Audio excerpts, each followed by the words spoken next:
The owner of this house has a flea issue, but they live out of state.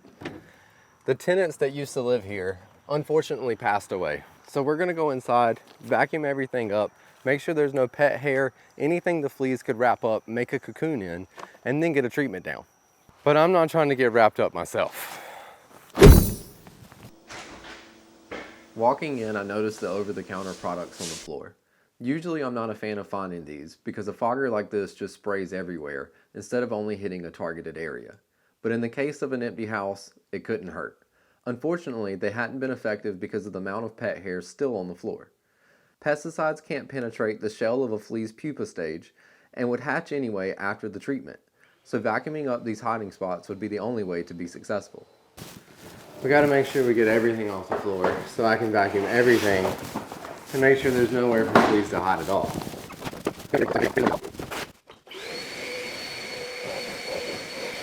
Get off of me.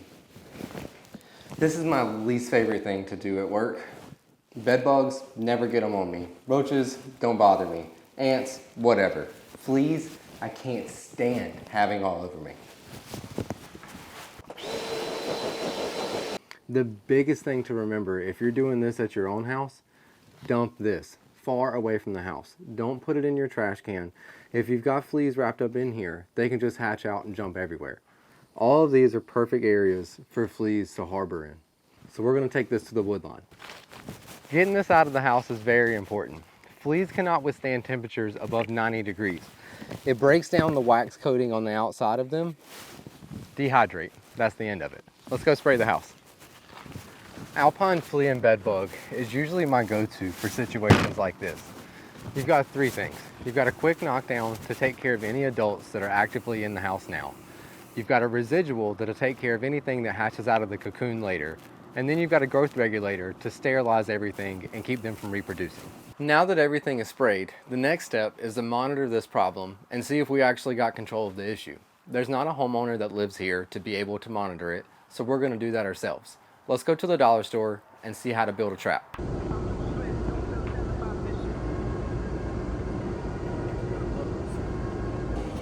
I hate looking in Lowe's for anything at all. Look it up online. It says seasonal display area. Where's that? That's all we needed. Okay, now we've got everything we need. Let's make a trap. So you take your nightlight, throw it in the receptacle, and that'll attract any flea in the house to jump towards that light tonight. So then we get them stuck in these glue boards, we're all good to go.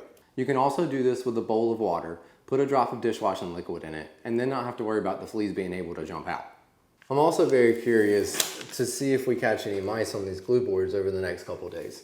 There were droppings everywhere whenever we first started, but I told the homeowner, let's knock out the flea issue first so I don't have to worry about fleas jumping all over me while I'm trying to handle the mice. I didn't see anything inside after coming back a few hours after the initial treatment, but we're going to come back in a few days and see if we have any activity on our traps.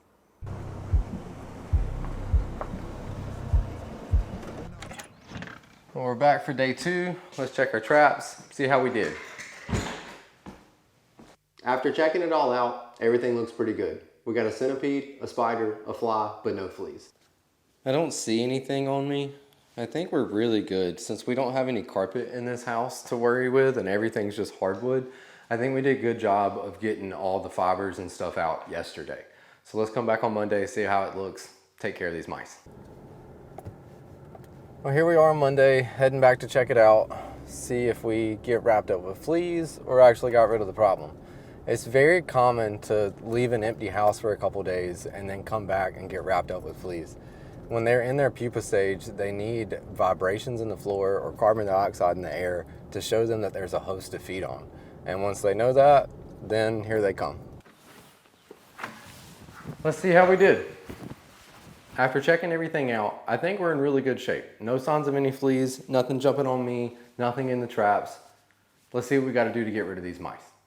Usually when checking for mice, I like to start with water sources. And as soon as we open this cabinet, there's drop-ins everywhere. So let's pull everything out and get a better look.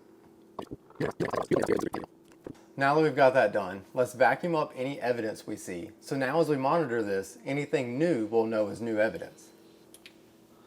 Now that that is out of my way, I can take a look and see what we got going on. We have a very big hole leading to the crawl space. With these screws being here, I might be able to take this out and actually get to the hole and seal it up like it needs to be. Another cabinet, same issue. Problem is, we don't have screws to be able to take this panel off and get access to it. So we'll have to take a flexible metal, wrap around the pipes, and seal that with a silicone.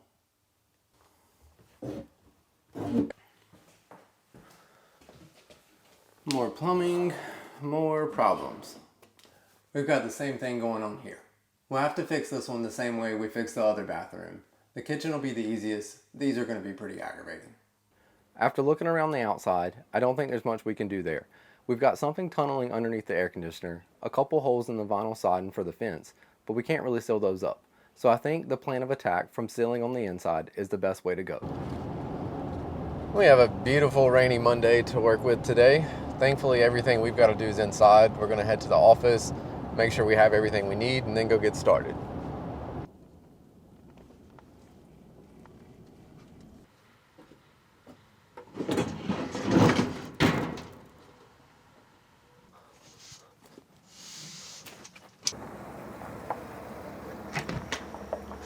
All right, we are back to stop these mice from coming inside. I'll show you what I got to take care of this problem.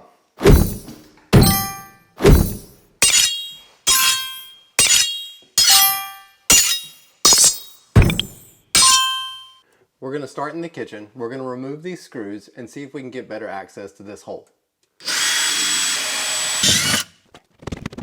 We need the vacuum again. Now that we've got these panels off, we can see the hole a little bit better. Should be a lot easier to get around and close this thing up and not have to worry about anything squeaking through. Now that I feel comfortable with being underneath there, we're going to cut some pest block, see if we can fit it to shape and seal up this hole. We have to get this to fit in that.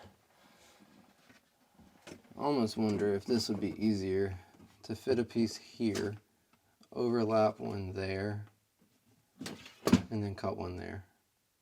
I think 3 pieces might be easier.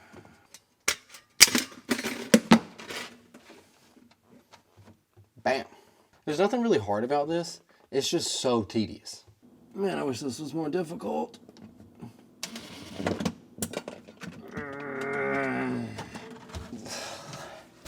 I don't love how that looks. I can't fit the drill in that hole, but it's securely in place. It's not going anywhere. I'm going to take and stuff some metal wire through there, put some silicone on it, just to hold it in place. We'll pop the top back on here, and this one should be good. Okay, let's take care of the second one now. So in this one, we're going to try to put some of that metal mesh down in this bottom hole and seal that up first, and then do what we can with the top. But the main goal is to keep the mice out of the living space.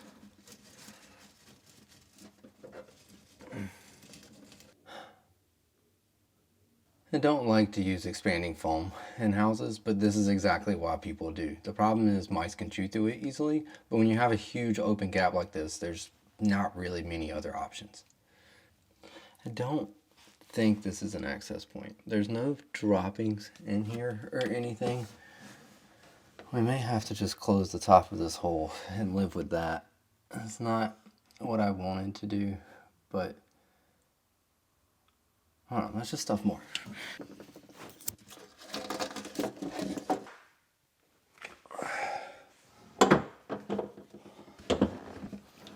Doesn't make it easier that I can't see anything I'm doing. I brought gloves to wear so I could play with the silicone and not get it all over my hands. But my hands are sweating and I can't get the gloves on. So now I'm just making a sticky mess everywhere.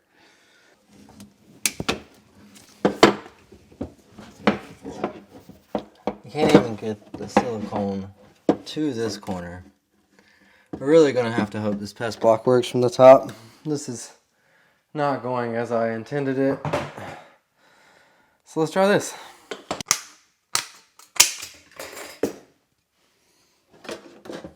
This pest block is my favorite stuff to use for situations like this. There's not many other things that are this flexible, this sturdy, and you can just fit into place however you want to.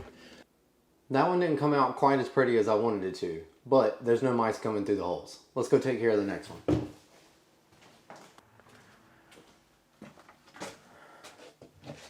Last one. Let's seal this one up, throw some bait out, we'll be done. Well, that one was easy enough. We're done here inside. Let's go outside, throw some bait out so we have something to monitor. Vinyl all-weather blocks is usually my favorite to use in any situation for mice. We're here in eastern North Carolina. We have very high temperatures in the summertime and very high humidity through the summer, spring, fall, almost the entire year. So these things do well to hold up in these environments. We're going to place these around the outside. We should be good here. Everything should be blocked from entry, bait outside to monitor. We'll be back in a couple days to see how it looks. Been another week, on the way to check it back out. Hopefully no signs of evidence in the house. If we do see some feeding on the bait, I'm not going to be too upset about that. I'm sure there's mice in the area, but I want them out of the living space. Let's go see. All right, spot number 1. No signs of anything, no droppings, no nothing. I think this one's good. All right, let's see how number 2 looks.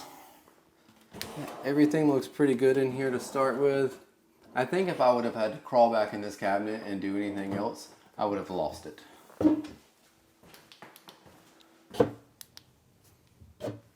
This one looks good too. After checking everything out outside, it was pretty much as I expected. There's mice outside. We've got 3 that have been fed on, 1 that hadn't been touched. One of those was completely empty. I've replaced some of the bait, but I think we're pretty confident to say we're good to go from here. Like and subscribe for more videos. We'll be back soon. Hope you will.